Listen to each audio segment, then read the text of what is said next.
Second primary function है advancing function. Advancing function में क्या है, एडवांसिंग लोन। ठीक है, एडवांसिंग लोन क्या है कि बैंक लोन प्रोवाइड कर रहा है। ठीक है, वो लोन कहां से प्रोवाइड करेगा, जो भी डिपॉजिट उसने पब्लिक से लिया हुआ है उस पैसे को वो लोन देने में यूज कर रहा है और अपनी अर्निंग कर रहा है। इसका एग्जांपल हमने कल भी कर लिया था कि वो एक पर्सन से 100 रुपीज ले रहा है, 10% इंटरेस्ट दे रहा है उसको, लेकिन लोन जब वो दे रहा है तो उसको 12% इंटरेस्ट दे रहा है या फिर 15% इंटरेस्ट उससे चार्ज कर रहा है, तो 5% या 2% का उसको फायदा हो रहा है। इस तरीके से बैंक्स अपनी अर्निंग्स कर रहे हैं। ठीक है, तो सबसे पहला आता है कैश क्रेडिट। कैश क्रेडिट क्या है, इसमें बोरोवर को परमिशन दी जाती है कि वो एक स्पेसिफिक अमाउंट विड्रॉ कर सकता है और on a specific security, means आपको एक सिक्योरिटी डिपॉजिट करवानी पड़ेगी। अब बैंक जब भी लोन देता है तो एक सिक्योरिटी ले लेता है। फॉर एग्जांपल उसने 50,000 की का लोन दिया, ठीक है, तो वो आपसे 50,000 से ज्यादा की सिक्योरिटी ले लेगा। ठीक है, तो ये नहीं कि इन कैश, आपके पास कोई प्रॉपर्टी है तो उसके डॉक्यूमेंट्स ले लेगा वो आपसे। ठीक है, तो इस तरीके से क्या है, वो आपको लोन प्रोवाइड कर देगा। अब कैश क्रेडिट में क्या है, आपको जितने की जरूरत है आप उतना कैश विड्रॉ कर सकते हो।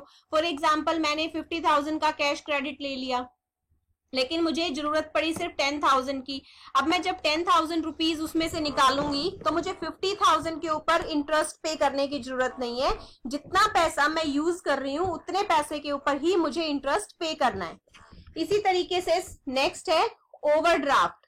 ओवरड्राफ्ट क्या है, कस्टमर जो भी बिजनेस अकाउंट ओपन करते हैं उनको, यानी कि करंट अकाउंट जो ओपन करते हैं उनको अपने जो भी उसमें सेविंग है उससे ज्यादा अमाउंट विड्रॉ करने की परमिशन होती है। ठीक है, अब ये जो ओवरड्राफ्ट फैसिलिटी है वो ये नहीं कि सभी को मिल जाएगी, नहीं, जो अच्छे कस्टमर्स हैं जो टाइम पे अपनी पेमेंट्स वगैरह दे रहे हैं उनको ओवरड्राफ्ट फैसिलिटी दी जाती है। ठीक है, अब मान लो उसके अकाउंट में है 10,000 रुपीज और उसने चेक दे दिया 12,000 रुपीज का, तो जो बैंक है वो क्या करेगा, उसके चेक को क्लियर कर देगा, बाउंस नहीं करेगा और 2,000 रुपीज के ऊपर उससे इंटरेस्ट चार्ज कर लेगा। ठीक है, तो दिस इज 2,000 रुपीज जो एक्स्ट्रा दे रहा है बैंक, वो क्या है, वो ओवरड्राफ्ट है। और ओवरड्राफ्ट फैसिलिटी सिर्फ किस अकाउंट के ऊपर मिलती है, करंट अकाउंट के ऊपर। और करंट अकाउंट अभी हमने पढ़ा कौन ओपन करता है, बिजनेस। ठीक है, next one is demand loans. Demand loan, demand loan मतलब कि एक ऐसा लोन जिसकी पेमेंट की डिमांड कभी भी की जा सकती है। तो बैंक क्या करता है, जो फिक्स डिपॉजिट्स हैं, जो गवर्नमेंट सिक्योरिटीज हैं, आपकी लाइफ इंश्योरेंस पॉलिसी है, उसके ऊपर आपको लोन प्रोवाइड कर देगा। ठीक है, लेकिन बैंक इस लोन को रीपे करने की कभी भी कह सकता है आपको। ठीक है, कभी भी डिमांड कर सकता है कि अब आप अपने लोन की रीपेमेंट कर दीजिए। इसी तरीके से टर्म लोन, डिमांड लोन में और टर्म लोन में डिफरेंस क्या है, डिमांड लोन क्या है, बैंक जब चाहे डिमांड कर सकता है कि लोन की पेमेंट करो, लेकिन टर्म लोन क्या है, ये मान लो आपने 2 साल के लिए लोन ले लिया तो बैंक आपको 2 साल तक नहीं कुछ कह सकता। 2 साल के बाद ही आपको बैंक ये कहेगा कि आप अपने लोन की पेमेंट कर दीजिए। ठीक है, अब टर्म लोन की जरूरत क्यों होती है हमें, टर्म लोन की जरूरत होती है कोई मशीन वगैरह परचेज करने के लिए। ठीक है, हाउस परचेज करने के लिए, फार्मर्स की बात करें तो ट्रैक्टर परचेज करने के लिए, तो हमें लॉन्ग टर्म लोन्स की जरूरत होती है।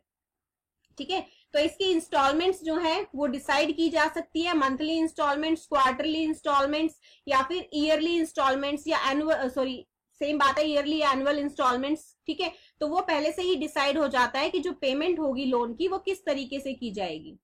Then discounting of bill exchange. Discounting मैंने आपको जब बैंक का मीनिंग समझाया था उसमें भी बताया था कि बिल ऑफ एक्सचेंज क्या है।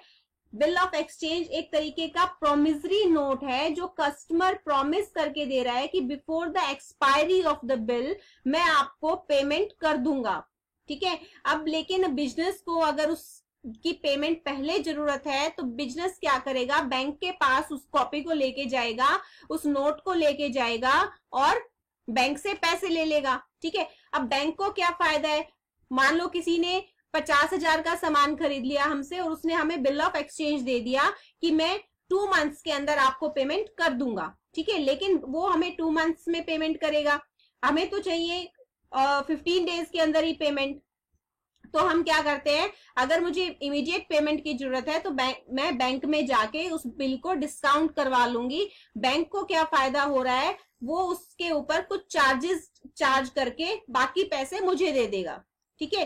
जैसे 50,000 का बिल है तो वो उसमें से मान लो 48,000 मुझे दे देता है, 2,000 अपनी फीस रख लेता है।